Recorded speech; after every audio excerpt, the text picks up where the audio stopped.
Looking at the steering wheel as well as the cluster screen inside of the Ford Bronco. This is the Raptor version of the truck, which gives you carbon fiber and a few unique buttons that you won't find with the rest of the Bronco lineup. But the buttons and functionality otherwise are the exact same.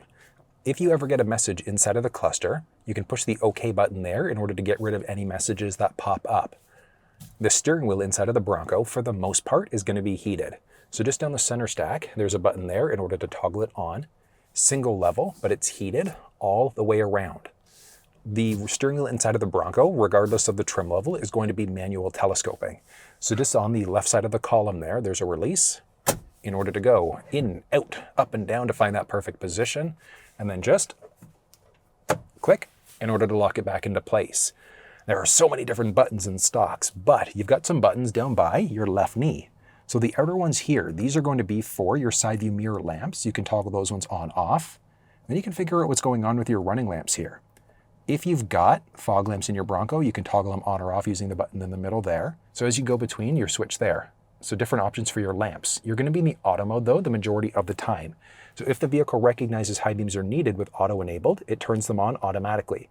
If somebody's oncoming, it turns them off before turning them right back on again. You want to make sure that inside of the infotainment system, your settings, vehicle, lighting, you've got your auto high beam turned on. So that's the one where if the vehicle recognizes high beams are needed, it turns them on automatically. You can push away at nighttime twice in order to lock them on, but I mean, you see here, it's not locking them on. So if you take that switch along the bottom, go into the bottom headlamp mode there, you can then push away to turn your high beams on, pull towards you in order to toggle them off. You can increase or decrease the brightness of the cluster screen going up or down this way, and that does the cluster and the infotainment simultaneously.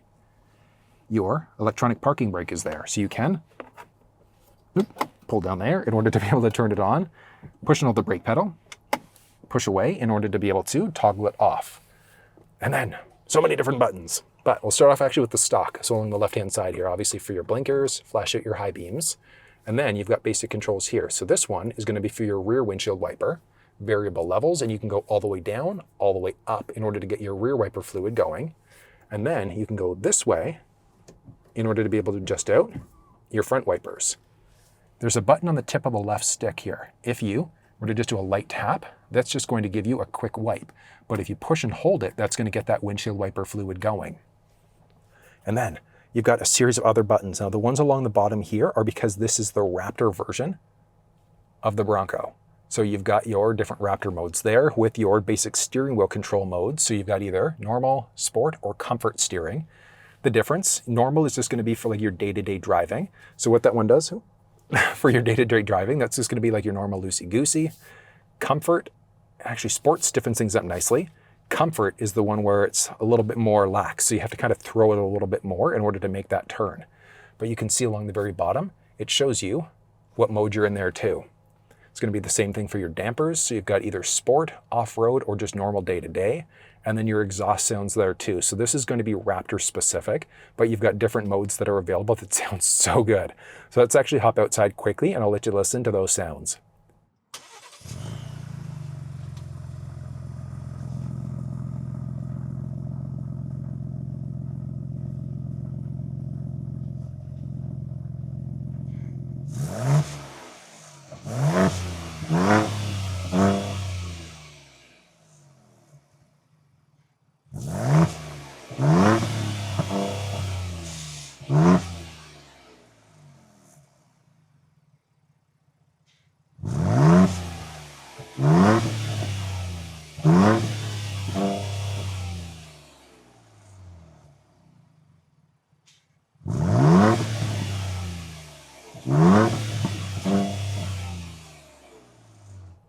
And then the buttons along the side here.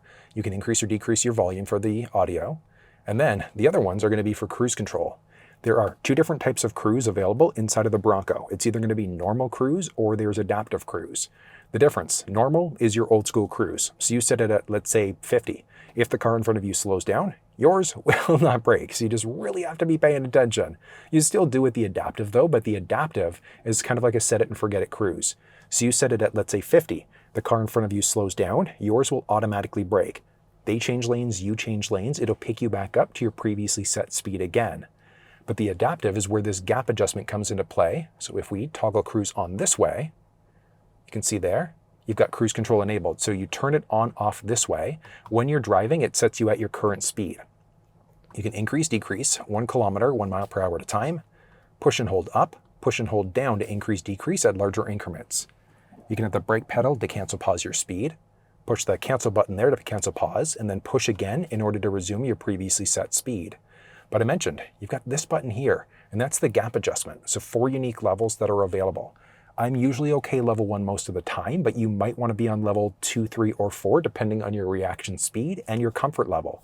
But think of that like a 1 Mississippi, 2 Mississippi, for how close or far you are away from that leading vehicle.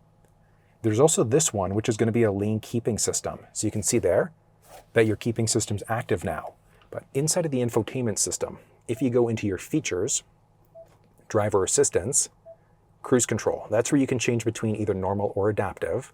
But then your lane keeping system that works 3 different ways. So there's an alert, aid, or both. So if you start to veer over into another lane without signaling, with the alert, it gives you a little bit of a steering wheel vibration. Almost like you're running over rumble pavement or there's something wrong with your alignment. There's nothing wrong outside of you not using your turning stock. The aid actually nudges you back into your lane, and then the alert and the aid do both. So it gives you a little bit of a steering wheel vibration and nudges you back into your lane. But if you want a live demonstration of actually using the cruise control system, you'll find that down in the description of this video. And then you've also got the option of changing between presets if you've got them set up. You can also take those same buttons if you push and hold it instead. That is going to act as a little bit of a seek button. But you can also just use the voice command prompt if you wanted to be able to change songs, stations, etc. You could also adjust climate using your voice and so many other things. You can answer or hang up on a phone call using this button there. And then you can use your button there in order to get to your main menu. There's a back button up and down there to go between different pages, and then a basic OK button there too. Inside of the cluster screen, you've got your tachometer along the left-hand side, along with whatever gear you're currently in. So park, reverse, neutral, drive, you can see that a few ways. Dropping into the manual mode as you move between paddles, you can see what gear you're in that way. And then if you were in the 7-speed manual transmission, your gear would pop up there too. Since this is the Raptor version, along the very bottom, you'd be able to see what different modes that you're in there. So if you're in sport mode, etc., your comfort mode, it's going to show you along the very bottom of the screen that way. You can see your outside temperature, whatever radio station that you're currently listening to there will pop up. You've got trip counters there, I'll explain that in a minute, with your current direction that you're facing. Auto start stop is there, and you can toggle that one off underneath the infotainment system. You've got your odometer on the bottom, speedometer there, and then you've got a series of different gauges along the very top, and then you've got some different pages there. So showing you there, these different buttons. If you tap the back button, that's going to pull up the option of going to your main menu. So starting off with your MyView along the very top. MyView gives you a few unique screens, but you can also hit the OK button in the middle of the steering wheel there in order to add or remove screens. So obviously because this is the Raptor, you've got some additional options, but you can look at your off-road status, tire pressure, different gauges, measurements, etc. But now we can see that this is grayed out, so you can't add more in. So you can remove in order to add in different screens there. But where this comes into play now, back to our MyView, you've got a series of different views that are available. So I mean, look at that. You've got your off-road, see your vehicle pitch and roll, so how high or low your vehicle's sitting, your steering angle, things like that. Off-road status, same idea, so it just does it slightly different. A series of different gauges where you can actually customize what gauges are showing up there. And then you've got your power distribution. So it's which axle, which wheel essentially is getting which amount of power, back to being able to configure the different views there too. Now, some of these things, we look at the performance, you look at this. That just looks nice. So that's not going to be standard across the board. You might see a calming view instead, which might give you a slightly different look. And then you've got your back button and then the pages button here. So if we hit the back button again, that gives us the option of going up and down to different subscreens. So if you wanted just your trip counters, you've got trip 1 versus trip 2, etc. You can go either way. And if you wanted to, you can then push and hold the OK button on the steering wheel. If you wanted to, reset your trip counters that way. Seatbelts are there so you can see who's plugged themselves in, up or down again, and hit the back button a few times to get back to, since this is the Raptor, your Raptor screen, so power distribution, etc., your Raptor status. off-road status. So again, you'll see a few of these things duplicated a few different ways. Navigation is available here too. So if you had factory navigation that has an active subscription, in the 26 models, you do have 7+ years of connected service available as a one-time purchase from Ford directly, 1 year otherwise. So after that 1 year of service, you do need to have an active plan for this to work. But if you've got an active plan, you can look at your previous destinations, favorites, etc. And then if you were to just tap any of these previous destinations, obey traffic laws, be alert and use voice commands while driving. it's going to start the route here. There we go. And we've got our little turn-by-turn directions right along the very top. So it's not going to be full map and cluster, but you've at least got your basic views there if you'd like. Phone is grayed out because there's no phone connected right now, but if your phone is connected, you'd be able to move into, make phone calls, etc. Audio is available here too. So audio you can change between all of your available sources that were available. So AM, FM, Sirius XM, if you had a USB stick with some audio files, etc. And then once you've actually got that set up, you can then use the left-right buttons on the bottom of the right pad of the steering wheel in order to move between all of your presets. And then you've got basic settings available here too. So configuring your top gauges. So the outside gauges, those two little guys are always going to be locked into place. But the middle two there are the ones that we can swap out and customize. And you can customize that to any of the options showing up on the screen here. Second gauge, same idea. If you wanted to go one gauge versus the other and do a different option. Do you want your speed showing? So you can go both. This is a Canadian spec vehicle, which is why the speed is split that way. If you were in a US spec, it would just be the opposite. Neutral tow if you're towing the vehicle, and then basic vehicle maintenance information there too. So oil life if you're changing oil out yourself. Push and hold the OK button on the steering wheel in order to recenter that back up to 0 again. Look at your tire pressure so you can change it to PSI, kPa, or bar. You can actually adjust that out right through the infotainment system. If you go to your settings here, and then general settings, you can change out your temperature unit there. So you want to be in either Celsius or Fahrenheit. So now as we adjust, we can go one way or the other if you'd like to. Back again, you can also change out your main measurement unit. So do you want to be in either miles or kilometers? But I mean, you see there, it changes everything out. So your total trip odometer, your basic trip counter, things like that as well. If you're in kilometers, you're going to want to be in the kilometers liters per 100. That's probably the measurement unit that you're going to be most used to. Down low, you've got your volume rocker, tuning rocker. Push in the middle there in order to toggle your audio off. Toggle your 360 camera on or off. Your auto start stop system, you can disable it this way. Kill off those beeping sensing systems that you get for the front or rear. Change between song stations, play pause Sirius XM, or if you're listening to USB audio. There's dual zone climate control available. If the passenger side is set to something different, tap the button in the middle to match it up to whatever the driver's side is set to instead. From there, you've got your max defroster, your air distribution. So do you want to go into your windshield face feet, some sort of Frankenstein combination. Auto mode is going to change up the fan speed essentially. So you've got different auto modes that are available. Heated steering wheel, heated first row seats, rear defroster with air conditioning, 2 USB power points and charge ports. So it's a type A or type C available there too. So they're data transfer and charging. You've got your shifter there. Obviously, if you were in the 7-speed, it would look slightly different. But inside of the 10-speed, you've got a manual mode with the option of using your paddles there if you'd like to adjust gears out that way. Down low, you've also got your different drive modes here. So you've got 2 high, which are going to be in the majority of the time. 4 high is in slippery, snowy conditions. 4 auto to figure out what mode is best. And then 4 low, if you're doing any sort of rock crawling, aggressive off-road driving, etc., you're going to want to go for this 4 low setting. That's even for things like heavy towing, pulling a boat out of water, etc. This one here is going to be your trail control. Think of that one like a one-pedal drive or a low-speed adaptive cruise control system. You can then take the little neck along the bottom here and rotate it out to different drive modes.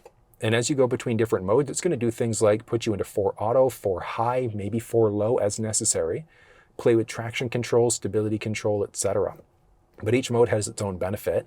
Sport mode is the most aggressive in the sense that it changes out your shift points. So rather than it shifting at 2,000, 2,500 RPM, it might wait and get you closer to red line before it shifts out. So if you want better performance, that's where you're going. But then you've also got your normal, there's an off-road mode. Hold on, I gotta show you the off-road mode. It just looks really cool when you do. So off-road is going to lock at the rear differential there, and then it also is going to toggle off your traction control system for high, and also shoots out that front-facing camera there as well. And then as you go to different modes like Baja and then even your rock crawl, that's going to force you to go into neutral in order to drop it into the 4 low setting instead. And that's actually one thing I technically didn't cover off. So if you wanted to get into 4 low, all you have to do, shift yourself into neutral in order for that 4 low setting to be able to get activated.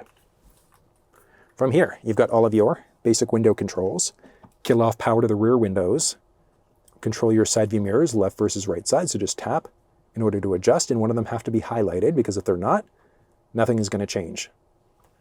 From there, up over top, you've got your stability bar disconnect, front locker, unlock, etc., rear, and then you've also got trail turn assist. With your trail turn assist, what it does is it locks out the innermost rear wheel. So if you need to pivot quickly when you're going off pavement, you twist the wheel hard to the right, to the left, it locks at that inner wheel, just makes it easier to be able to go left versus right. And then you can also toggle your basic traction control on off, 4-way blinkers with an auto dimming rear view mirror.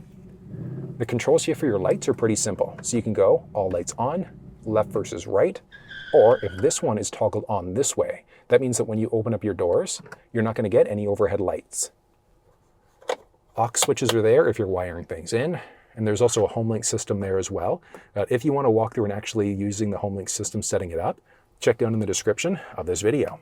So I know that was a heck of a lot of information, but that's everything you need to know about the steering wheel and the cluster screen inside of the Ford Bronco.